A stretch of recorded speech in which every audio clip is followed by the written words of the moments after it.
આપણી સાથે હવે વિલિયમનિલ ઇન્ડિયાના મયુરેશ જોશી પણ જોડાઈ રહ્યા છે. મયુરેશ, સ્વાગત. Good afternoon. હું અને હમણાં જય વાત કરી રહ્યા હતા કે કોશિયસલી ઓપ્ટિમિસ્ટિક તો સાંભળેલું છે, બટ માર્કેટ હમણાં કોશિયસલી પેસિમિસ્ટિક થઈ ગયું છે થોડું, જે રીતે આપણે જોઈ રહ્યા છીએ. ઇન્ફ્લેશનની ચિંતાઓ ચાલી રહી છે માર્કેટમાં, અને સ્ટ્રીટ્સ પર એવી વાતો ચાલી રહી છે કે મે બી રેટ હાઇક થઈ જાય. ફૂડ ઇન્ફ્લેશન આપણે આ પહેલાં પણ ચર્ચા કરી છે કે દર વખતે પેટર્ન રહી છે ચોમાસામાં અમુક પ્રોડક્ટ્સના ભાવો વધતા ઘટતા હોય છે.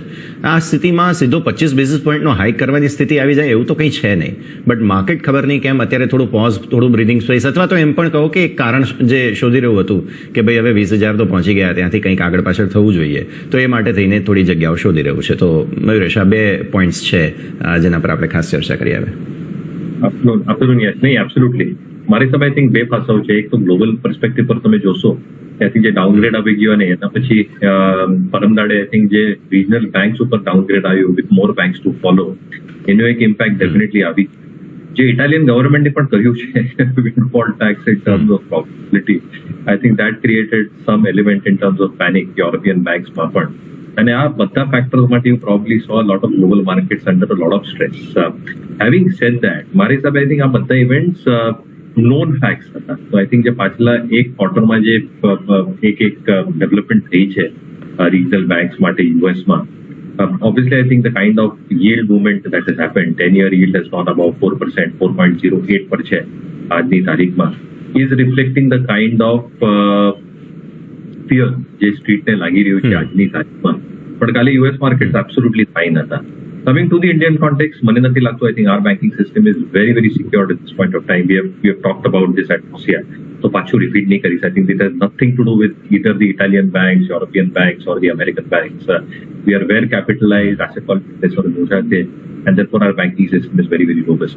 Coming to the straight point on inflation, ક્યાં ને ક્યાં I think જે tomato related inflation on vegetables play out થઈ ગયું છે, I think that is expected to be transitory in my opinion. I think I was reading through a lot of articles પાછલા કઈ દિવસોમાં, અને મારા હિસાબે I think as prices start normalizing in the next few days and weeks, મારા હિસાબે I think જે food inflation વાળું component છે with range which are again reasonable should normalize going forward. El Nino કેવી રીતે પેન થશે, I think nobody sure about this. એટલે પ્રિએમ્પ્ટ કરવા માટે કઈ મતલબ નથી at this juncture. And in this respect મને લાગે છે कि RBI will pause. They will probably seek in the next NTC meeting, which is 2 months from now, કેવી રીતે ડેવલપમેન્ટ થઈ ગયા છે એલ નીનોને લઈને, ઇન્ફ્લેશનરી ફેક્ટર્સ ઓન ગ્રાઉન્ડ ને લઈને, અને આટલા માટે I think pause becomes a very obvious choice at this juncture. Market is not expecting a rate hike. If it comes, obviously એક knee-jerk reaction on the downside આવી શકશે, પણ કન્સેન્સસ વ્યુઝ એ જ બને છે કે પોઝ રહેશે. Commentary will be very important. મારી હિસાબે I think commentary will be a little bit hawkish considering all these factors at play, જેના કારણે માર્કેટ કદાચ એક રેન્જમાં મૂવમાં જ રહેશે. અને with the correction that you spoke, I think healthy sign છે if the market corrects and consolidates. આપણે હવે મયુરેશ તમારા પાસે આવીશું. મેટલ કાઉન્ટર્સની આપણે પહેલા ચર્ચા કરી છે, પણ હિન્દાલ્કોના નંબર્સ પર ખાસ વાત કરી, અને જે એક ડિમાન્ડ રેઝિલિયન્સ જોવા મળી રહ્યું છે, જે હોપફુલનેસ છે, તેના પર આપણે હવે અહીંયાથી ખાસ નજર રાખવાની રહેશે. નંબર સ્ટડી હતા. ક્યાં ને ક્યાં તમે એલ્યુમિનિયમ અપસ્ટ્રીમ રિયલાઇઝેશન જોશો તો $2,250 પ્રતિ ટન પર પોસ્ટ થયા છે.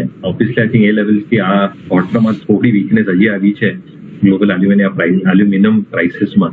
પણ I think inventory levels have also hit rock bottom. તો ક્યારે ના ક્યારે I think as demand comes back in the next few quarters, એક સિગ્નિફિકન્ટ અક્રીશન જોવા મળશે in terms of prices. And Hindalco through it subsidiary હવે પ્રોવાઇડ કરી રહ્યું છે niche parts or niche supplies, should start benefiting. Downstream માટે પણ I think જે એલ્યુમિનાનું પ્રોડક્શન છે, I think which is a key raw material needed for production of aluminium, I think એમાં સ્ટેબલ પ્રોડક્શન હતું. કોપરનો ધંધો એક નાનો ધંધો છે in terms of contribution to the EPIP, but that has shown tremendous amount of stability. The only two things which probably have worsened a tad bit is net debt to EBITDA. Quarter on quarter જે 1.39 થી 1.73 થઈ ગયું છે, અને aluminium prices ક્યારે recover કરશે. પણ મારા હિસાબે આઈ થિંક ટેલવિન્ડ્સ ઘણી બધી છે, જેવી રીતે હું કહેતો હતો. લિથિયમ બેટરીઝ માટે પણ આઈ થિંક જે કેસિંગ હોય, ઓલમોસ્ટ 21% ઓફ લિથિયમ બેટરીની જે કેસિંગ હોય, દેટ ઇઝ એલ્યુમિનિયમ કમ્પોનન્ટ્સ.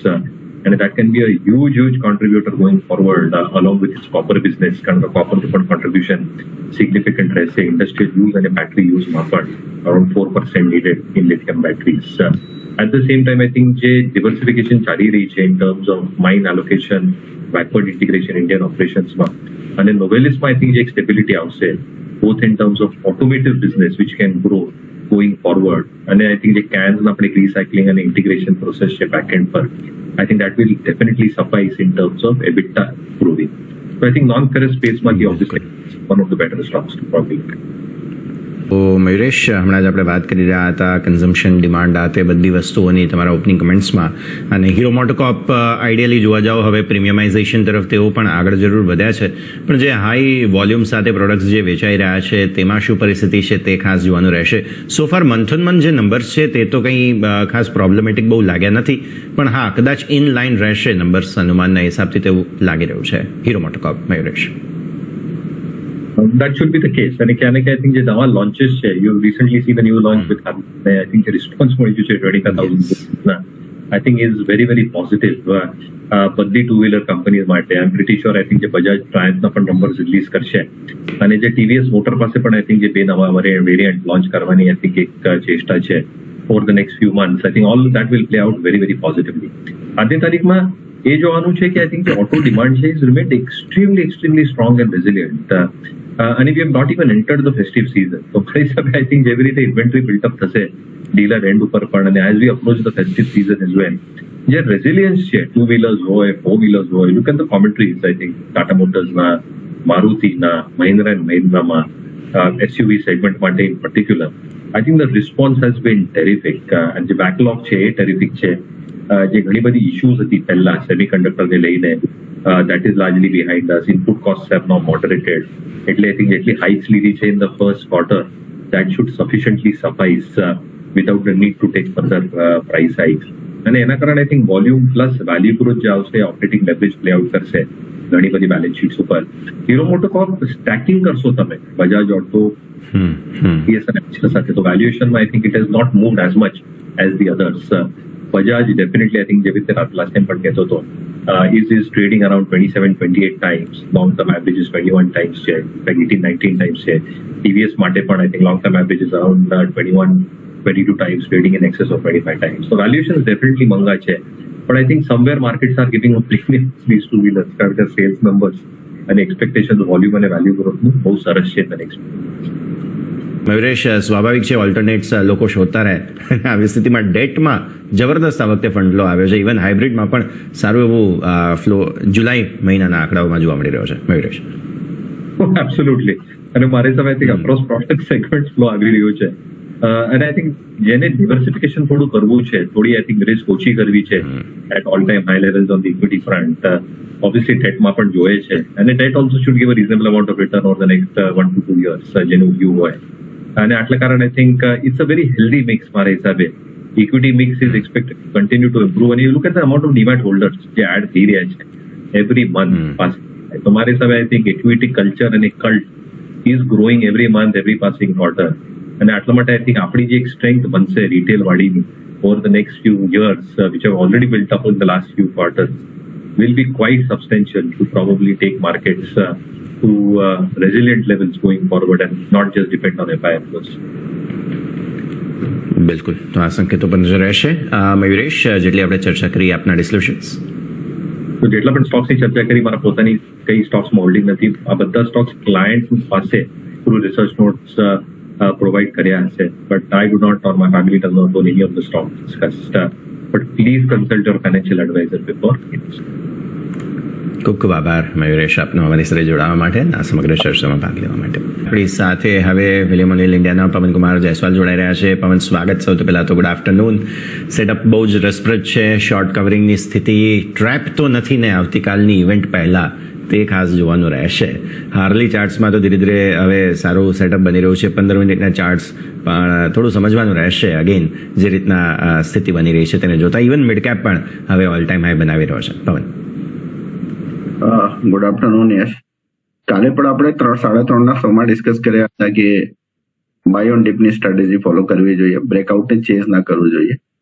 આજે 19,500 ના રેન્જમાં એક સારી એવી બાઇંગ ઓપોર્ચ્યુનિટી હતી after considering risk reward. Now yes, આજે અત્યારે કરંટ જે હાઈ છે approximately 19,620, it is about to cross last 2-3 trading sessions high. મને એમ લાગે છે કે હવે અહીંથી માર્કેટમાં એક further pull down positive acceleration આવવું જોઈએ અને મે બી કાલે જે ડિસ્કસ કર્યા હતા levels A discuss that is approximately placed around 19,750 19,770, એટલે અહીંથી 100 થી 150 પોઈન્ટ નો અનધર ગેઇન અને મે બી કાલે before budget this policy declaration કે on this gap up opening or like that મને 100 to 150 પોઈન્ટ્સ નો ગેઇન દેખાઈ રહ્યો છે. તો પોઝિટિવિટી છે, હોલ્ડ કરવો જોઈએ. આજનો લોચ ક્રિટિકલ છે.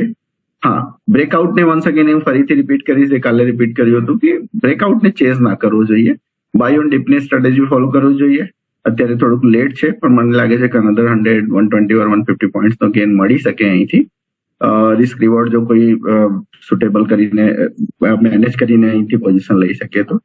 અધરવાઇઝ રિસ્ક પોલિસી તો મને એમ લાગે છે ન્યુટ્રલ આવશે, કઈ મને ચેન્જ દેખાતું નથી રેટ્સમાં. તો માર્કેટ પણ ન્યુટ્રલી રિએક્ટ કરવું જોઈએ, મારું એમ માનવું છે. પણ આમાં મિડકેપ કાઉન્ટર્સ જે બઝિંગ છે તેમાંથી એક એબી ફેશન પર પવન આપણે ચર્ચા કરીએ હવે, બીકોઝ રિઝલ્ટ ફ્રાઈડે પછી સોમવાર મંગળવાર બધા બહુ ખરાબ રહ્યા હતા. ફાઇનલી થોડું બાઇંગ આવ્યું છે. સો આ રિબાઉન્ડ છે કે પછી થોડું હવે ટેકનિકલ સેટઅપ પોઝિટિવ થવાની કોશિશ થઈ રહી છે AVFRL, આ ખાસ સમજવાનું રહેશે આપણે પવન. યસ, તો AVFRL હું કન્સિસ્ટન્ટલી લાસ્ટ 3-4 મંથથી કન્સિસ્ટન્ટલી ટ્રેક કરી રહ્યો છું અને 200 ના રેન્જમાં મને એમ લાગે છે કે someone is really looking for add this stock in their portfolio, તો 200 નો રેન્જ સારું એવું રેન્જ છે. મને એમ લાગે છે કે 200 નો એક પેનિક બાઇંગ સેલિંગ બને અલગ વાત છે, પણ 200 નીચે વધારે સસ્ટેન નહીં કરે ટેકનિકલી લોંગ ટર્મ ચાર્ટ ઉપર એવું મને દેખાય છે. પણ જ્યાં સુધી સાથે સાથે આ લેવલ 225 230 નો એક રેન્જ છે, રેઝિસ્ટન્સ નો રેન્જ છે, જ્યાં સુધી એ લેવલ ક્રોસ નહીં કરશે ત્યાં સુધી એક mid term to long term point of view કે mid term point of view એમાં તેજી પણ નહીં જોવા મળે. તો અત્યારે સાઇડનેસ નો ટ્રેન્ડ છે. ટ્રેડિંગ પોઈન્ટ ઓફ વ્યૂ અલગ પ્રોસ્પેક્ટિવ છે. ટ્રેડિંગ પોઈન્ટ ઓફ વ્યૂ તો આજે એક સારું એવું ટ્રેક્શન દેખાઈ રહ્યું હતું, 7% અપ છે અને મને એમ લાગે છે કે 225 227 નો રેન્જ આવતા 1-2 દિવસમાં એટલે અનધર 10 રૂપીઝ નો ગેઇન બની શકે. અધરવાઇઝ કોઈને જો પોઝિશનલ વ્યૂ હોય અને થોડુંક બાય કરવું હોય, પોર્ટફોલિયોમાં એડ કરવું હોય તો પણ 200-210 ના રેન્જમાં સ્ટોક સારી એક રેન્જ છે કે જ્યાં long term point of view mid term point of view જોઈ શકાય છે. SJVN પવન નજર કરો ચાર્ટ પર. આજે થોડું વોલ્યુમ સાથે, ઇનફેક્ટ થોડું નહીં ઘણું સારું વોલ્યુમ થયું છે. 3% નીચે છે સ્ટોક. ડેઝ લો બન્યા છે 52.75 52.75. કઈ રીતે જુઓ છો પવન? યસ, તો લાસ્ટ 2-3 મંથમાં વાત કરીએ તો આ સ્ટોક 35 રૂપીઝ, ઓલમોસ્ટ 62 રૂપીઝ, એટલે એમ કહી શકાય કે 70-80% નો ગેઇન. અને એ ગેઇન પછી આ મંથમાં શરૂઆત જ્યાંથી શરૂ થયું છે થોડુંક વોલેટાઇલ મૂવ છે અને ડેલી ચાર્ટ ઉપર પણ એવું દેખાય છે કે થોડોક short term point of view pressure રહેશે. અને આજે ઇન્ટ્રાડેમાં એટલીસ્ટ 21 ડેઝ એક્સપોનેન્શિયલ મૂવિંગ એવરેજને પણ બ્રીચ કર્યું છે. મોમેન્ટમમાં પણ થોડુંક ડાઉન એક્સેલરેશન છે. મોમેન્ટમ ટ્રેન્ડ લાઇન જે RSI ચાર્ટ છે એમાં ટ્રેન્ડ લાઇન બ્રેકડાઉન પણ છે ડેલી ચાર્ટ ઉપર. તો કદાચ થોડુંક વધારે ટાઈમ લેશે સેટલ થવામાં. અત્યારે ટાઈમિંગ અવોઇડ કરીએ બાઇંગ માટે વધારે સારું રહેશે. જો કોઈ બાય નીચેના લેવલ્સમાં કરેલા હોય તો એટલીસ્ટ 50% પ્રોફિટ બુક કરવો જોઈએ અને નીચેના લેવલ્સમાં 50% પ્રોફિટ બુક કર્યા પછી નીચેના લેવલ્સમાં ફરીથી જો કદાચ 45 ના રેન્જમાં આવે તો વખત ફરીથી જે બાય બુક કરેલા હોય એડ પણ કરી શકે છે. પણ અત્યારે ટાઈમ બિંગ ફ્રેશ બાઇંગ માટે અવોઇડ કરવાનું સારું. Stop loss risk reward consider કરીએ તો 82 રૂપીઝના એપ્રોક્સિમેટલી 82-82.5 ના રેન્જમાં સ્ટોપ લોસ રાખવો જોઈએ અને હોલ્ડ કરવો જોઈએ કાલ માટે અને ઓબ્વિયસલી આવતા દિવસો માટે પણ. મે બી સ્ટોક 3 ડિજિટને ટચ કરતા પણ દેખાય એવું પણ બની શકે. તો આ સ્ટોક BTST માટે એઝ વેલ એઝ થોડુંક પોઝિશનલ પોઈન્ટ ઓફ વ્યૂથી, short term positional point of વ્યૂથી બાઇંગનો સલાહ રહેશે. 82.5 ના રેન્જમાં સ્ટોપ લોસથી 98-99 રૂપીઝના સ્ટોપ ટાર્ગેટ સાથે. અને ઇમિડિયેટલી કાલ માટે વાત કરીએ તો 89 સુધીના લેવલ્સ એટલે 1 થી 1.5 રૂપિયાનો અનધર ગેઇન મે બી BTSTમાં પણ બની શકે. પણ અલ્ટિમેટ ટાર્ગેટ મને 98 to 99 રૂપીઝનો દેખાય છે. થોડું પોઝિશનલી હોલ્ડ કરવું પડશે. માં સારો બઝ બની રહ્યો છે. સ્ટોક બહુ લાંબા સમયથી પવન અંડર પરફોર્મ કરી રહ્યો હતો. ફાઇનલી બઝ બન્યો છે 852 પર. ફ્યુચર્સ અત્યારે જોવા મળી રહ્યા છે લોંગ બિલ્ટઅપ. તો વોલ્ટાસમાં લાસ્ટ મંથના લાસ્ટ ડેઝમાં એટલે લાસ્ટ મંથ ઓફ લાસ્ટ ડેઝમાં લાસ્ટ 2-3 ડેઝમાં એક બોટમ ફોર્મેશન થયું અને એઝ પર માય એનાલિસિસ 775-780 ના રેન્જમાં એક સારું એવું બ્રેકઆઉટ પણ હતું પોઝિશનલ બાઇંગ માટે. હવે પોઝિશનલ બાઇંગ થી અહીંથી એક સારું એવું એક્સેલરેશન છે, ઓલમોસ્ટ 10% નો ગેઇન છે.